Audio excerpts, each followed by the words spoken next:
یہ بہت ہی پیارا چھوٹا سا شارٹ کلپ ہے ڈاکٹر مسد الدین عثمانی رحمۃ اللہ علیہ کا، اور ابھار رہے نوجوانوں کو کہ اٹھو، اس جوانی کو عمر کر لو، کرنے کے بعد پھر سارے مسئلے ختم ہو جائیں گے۔ اب موقع ہے، اللہ کی دین کی ایک دعوت اٹھی ہوئی ہے، اس کا ساتھ دو، اور چند دنوں کا یہ معاملہ ہے، اس کے بعد ہمیشہ کی جوانی تمہیں ملے گی، ہمیشہ کی بہاریں، ہمیشہ کی جنتیں۔ اور اگر آج کل پرسوں کرتے کرتے یہ وقت ضائع کر دیا، جن کو بولنے کی صلاحیت بھی اللہ تعالیٰ نے دی ہے وہ بھی اس طرح چپ ہو گئے، پتہ نہیں کیا ہو گیا، ان کو سناٹا چھا گیا ہے۔ ویسے دنیاوی باتیں جب کرو تو موقع ہی نہیں دیتے ہیں بات کرنے کا، لیکن اللہ کے دین کے لیے اس طرح خاموش ہو گئے۔ باقی ہر ساتھی کو بولنا چاہیے، چھوٹی چھوٹی باتیں، چند باتیں ہوتی ہیں، لوگوں اللہ سے مانگو، اللہ کو پکارو، اللہ کے علاوہ کسی اور کے سامنے نہ جھکو۔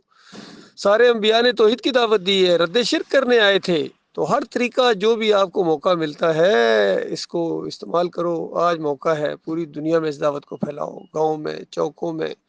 بازاروں میں، بسوں میں، ٹرینوں میں، چھتوں پر میگا فون لے کر چڑھ جاؤ اللہ کے بندو،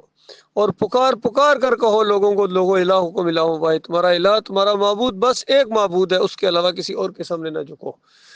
ان قبروں کے سامنے، گنبدوں کے سامنے، مزاروں کے سامنے جھکنا اور پیروں کے سامنے، یہ شرک کی بات ہے، اور ان کے واسطے وسیلے، بے حق فلاں، بے حرمت فلاں، پھر تعویذ گنڈا، پھر یہ بادشاہوں کے سامنے تکریم کے لیے جھکنا، یہ شرک کی چیز ہے، نہیں جھکنا ان کے سامنے۔ یہ بندے ہیں، تمہاری طرح انسان ہیں، باقی اور عزت ہے وہ بڑوں کی، وہ سارا دوسرا معاملہ ہے، لیکن جھکنا نہیں ہے، نیک لوگوں کے راستے پر چلنا، ان کو پکارنا نہیں ہے، ان کی نظر و نیاز نہیں ہے، ان کے واسطے وسیلے نہیں ہیں۔